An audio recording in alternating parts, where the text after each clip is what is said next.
Bonjour à toutes et à tous et bienvenue dans ce nouveau numéro de l'Actu en vidéo qui fait la part belle à de jeunes entrepreneurs. Merci de nous suivre de plus en plus nombreux pour découvrir les actualités en Sud-Touraine.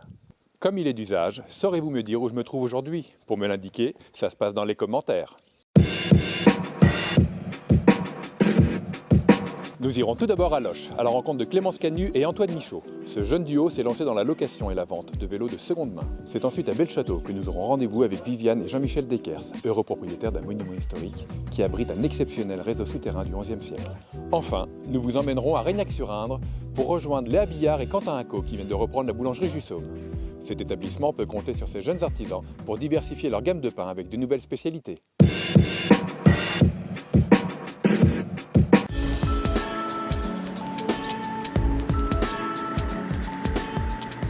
Chez Cycle de Vie, notre objectif c'est de donner une deuxième vie au vélo. Donc on fait de la vente, de la location et de la réparation de vélos. Donc notre objectif c'est de travailler principalement avec du seconde main. Les vélos ça peut avoir une valeur, même les vélos qui sont au fond du garage depuis 10 ans.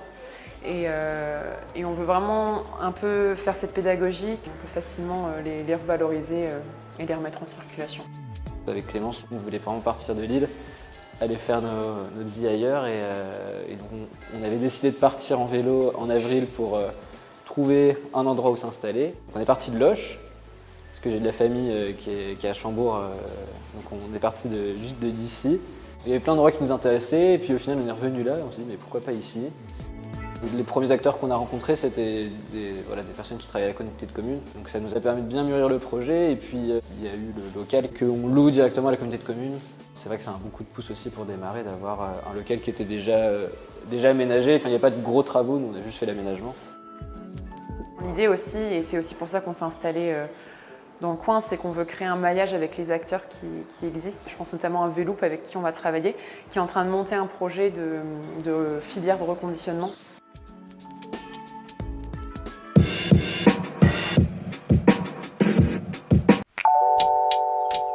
On a un château qui est une petite forteresse de type donjon éclaté avec une tour du XIIIe, la tour ronde ici, la tour donjon rectangulaire du XVe, une tour porte du XIVe et des éléments décoratifs, principalement des portails du XVIIe siècle. Nous habitons en Belgique. Et nous souhaitions une propriété à mi-chemin entre la Belgique et le sud de la France. Nous avons beaucoup cherché, on a regardé sur internet, on a trouvé une quinzaine de châteaux à visiter et puis on s'est un petit peu dévié à l'ouest. Et puis notre amour des vieilles pierres, du patrimoine, quand on est arrivé ici, on est tombé sous le charme du château médiéval. Quand on a acheté le monument en 2015, on s'est dit qu'il faut vraiment qu'on fasse partager le château et surtout ce qui est très important, c'est les souterrains parce qu'on a un très vaste, très intéressant, très authentique réseau de souterrains. On a démarré la visite du château. On a monté une association qui s'appelle les Embellisseurs du Château et on a démarré l'activité touristique à partir du 1er juillet 2021.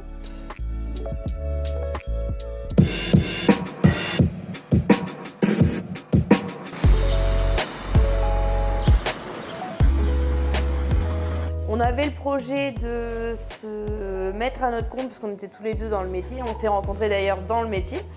Après, le Covid et tout ça a accéléré un peu les choses et l'opportunité a fait que. On aime bien la région, cette région-là. Et on a découvert qu'ici, il y avait beaucoup de potentiel aussi. Puis les gens sont très accueillants aussi. La région nous a suivis, la commune aussi. On propose des pains spéciaux, on renouvelle un petit peu la gamme qui était classique. Après, on a fait du snacking qui était beaucoup demandé et qui plaît. Les gens sont contents, voilà, de trouver des petits jeunes qui tiennent une boulangerie comme ça. Ils sont très contents. Après, dans le temps à venir, il y aura beaucoup de développement aussi à faire, comme le pain au levain. Le week-end, il y aura des spécialités aussi un petit peu pour faire découvrir aux gens d'autres pains.